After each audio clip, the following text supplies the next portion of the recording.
I'm Andrew Shirley, Head of Rural Research at Knight Frank. I'm here in Cambridge today with David Mwanaka on his new farm that he's rented off Cambridge County Council with his wife Brenda. And we're going to find out about some of the novel and exotic crops that David's growing here today, catering to a new audience in the UK. So David, I used to work in Zimbabwe. It was my first job when I left college, so I'm absolutely fascinated to hear about more about your journey. When did you arrive in the UK from Zimbabwe? Oh, I came here in 1991. And what brought you over to the UK from sort of sunny Africa? To be honest with you, I was just fed up working in Zimbabwe because I was working as a journalist in Zimbabwe. Got fed up and I thought, well, I think anywhere in the world is better than Zimbabwe. So I ended up in the UK because my brother was already here. But you weren't actually a farmer when you came here. No. Did you actually think that one day you'd be having your own 300 or so acre farm in Cambridgeshire? Absolutely not. Yeah, because like I said, I was a journalist in Zimbabwe. When I came over, right, there was something that was lacking in terms of the food that I grew up eating in Zimbabwe and what was available in the UK. I used to eat white maize there, and I came over to the UK, it wasn't available. So yeah, that made me think somehow I have to get this white maize that I used to eat back in Zimbabwe. So you spotted this opportunity, white maize. I mean, what's different about white maize and yellow maize and the sort of the corn on the cobs that we're used to here? Yeah, good question. Yeah, but if you look at the plant itself, white maize, yellow maize, sweet corn, most people can't tell the difference. But well, when it comes to white maize and yellow maize, again, the plant itself, it's difficult to tell which one is white maize and which one is yellow maize until when you actually got a crop that is developed. But one thing with white maize is that it's chewy when it comes to comparison to sweet corn. And it's not as sweet as sweet corn either. And one thing again with white maize is it takes a bit longer to grow than yellow maize. But if you want to sort of chew it, you have to harvest it and get it to your customers on the same day, is that right? Yeah, that's right. Yeah. Since you did mention that you were in Kenya and Zimbabwe at some point, you would know it. You actually have got to pick white maize on the day, and then you deliver it to whoever your customers are right across the UK from, I would say, Southampton to Scotland. On the same day, they've got to do whatever they want to do with that maize on the same day, because it's got a shelf life of just one day. And in Mexico, where maize originally comes from, they used to say you boil the pot first, and then you go and pick the maize, you throw it in the pot straight away. So it's got to be that fresh. Yeah. So that's the biggest challenge when it comes to growing white maize in the UK versus, let's say, growing sweet corn. Sweet corn has got a shelf life of maybe up to a week, and you can put it in the fridge and it can last for, well, even more than a week. But with white maize, we are talking about one day and it's done. So you're trying to grow white maize in the UK. It's a new crop, so it's difficult to grow enough as it is. How on earth did you get started growing this crop? Well, a very good question, that one. Yeah, because then after trials of growing white maize in my back garden, I got to a point of thinking, now this is the time for me to grow it commercially in the UK. But then the big question is, where do I get the land from? So I advertised in one national newspaper that I was looking for land to grow white maize. And then someone saw the advert and they were just wondering, why would someone want to grow white maize in the UK? In the first place, what is white maize? And the name didn't sound like a farmer, because my name, David Mwanaka, is, well, they didn't know where I come from. So they thought, well, let me just call this gentleman and interview him for an article in the Guardian newspaper. So that's what they did. And from there, I got a bit of land in Enfield, North London. I started on a 10-acre piece of land. And yeah, that's where we started from. And then unfortunately, Tottenham Hotspur bought the land and they developed it into Tottenham Hotspur's training grounds. So we lost it after a few years, moved on to another farmer, and then it's been like that till last year when we moved here. So how long did it actually take you to find the tenancy on this farm in Cambridgeshire? Well, we've been farming for the past 20 years. And for the past 19 years, we've been looking for farm tenants. So as a new entrant to farming, it's really difficult to get your sort of first foot on the farming ladder. It's extremely difficult, especially if you are not from this background, if you are new to the system, and taking into consideration I came from Africa and I had no farming background. So it's extremely difficult for someone, even people who are born in this country, the competition is so high. so that you could have one farm and then you got 50 50 people interested in the farm. So as a new entrant, finding land is very difficult, but what about finding funding? Have banks been keen to lend you any money for your idea?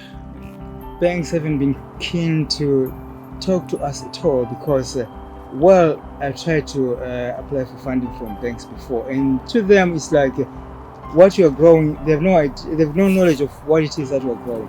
So they are more interested in crops that have already been grown in the country. Well, if I was growing wheat, they know how much tonnage of wheat they get out of an acre. So straight away they just do their calculations on whether the farm could make a profit or not. But then when it comes to new crops, they then tell you that it's difficult for us to fund this crop because we don't know what it is that we're doing. So it's kind of a vicious circle, because for the UK agricultural industry to prosper, we sort of need entrepreneurs who are going to do different things. But actually what you're saying is banks don't really want to fund different things at the moment. They don't want to take that risk. No, yeah, to them it's a big risk. Yeah, so I suppose they want to tell the investor that we are investing X amount of money on this project, it's going to make money. And then if they have to come to you and every time they're asking, how are we going to get money out of this project? To them it's something that they will do without having to go down that path.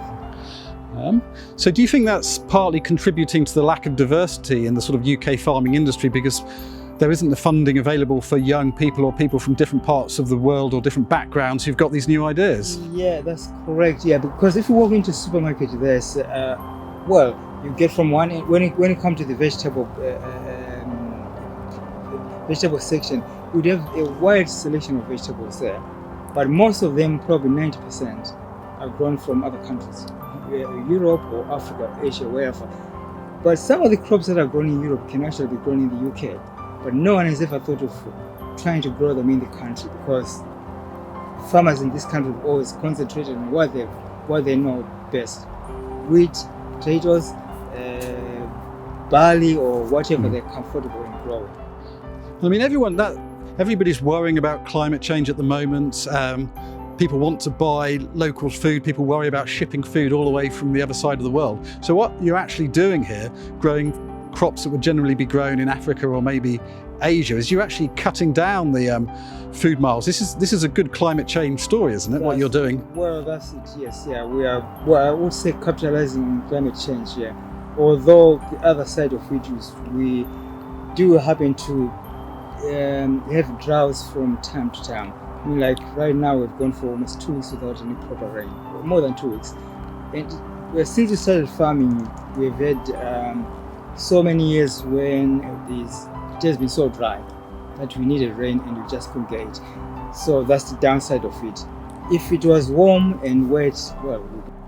And the focus is on the environment these days. I mean, do you try to farm in environmentally friendly ways? And is that an important part of your ethos when it comes to farming, what you produce? Yep. Yeah, basically what it is, I suppose it's down to the crops that we grow, that we don't have to use pesticides. So really, I have never used pesticides since I started farming, because there's never been any need for us to use pesticides. We don't use any pesticides on maize or on kale or any of the crops that we grow, which maybe is because most of the crops that we grow are from warmer climates. So there might not be any pests that do attack the crops that we grow, which is good for us. So unfortunately, we have to use the herbicides, weed killers. That's all we have to. That's the only chemicals that we use. Okay. And you've also said that you've never taken a penny in terms of government grants because you've not owned your own land. You've sort of been having these smaller blocks of land. Do you think the government could be doing more to encourage sort of new entrants and smaller scale farmers growing specialist novel crops? Absolutely, and besides that, also to make the whole system of applying for grants, maybe friendly to newcomers.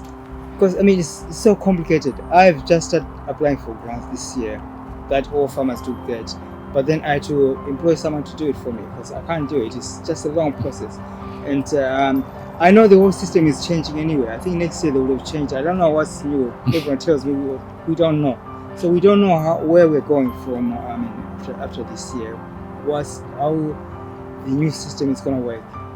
So you've never received any subsidy payments, you've never received any grants. All of the money that you've made from farming has come from your own hard work, your own ideas, your own entrepreneurship. Yeah. I mean, do you think there's something there that farmers in the UK could learn from, because they're about to, they're not going to get any subsidies anymore from, because of Brexit and whatever, the whole system is changing? Yeah, I don't know.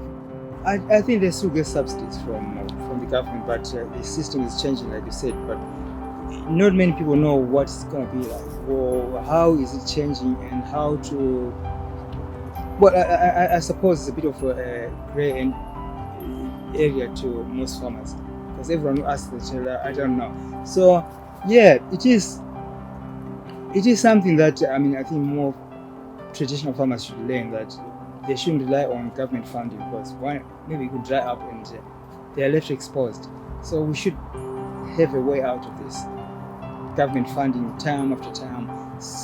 We need to also farmers to think of new crops to grow that don't necessarily need a lot of input from. What does the future hold for David Mwanaka? Where will you be in another 10, 20 years' time, do you think? 10, 20 years' time, I hope I'll be 10, 20 times bigger than I am now.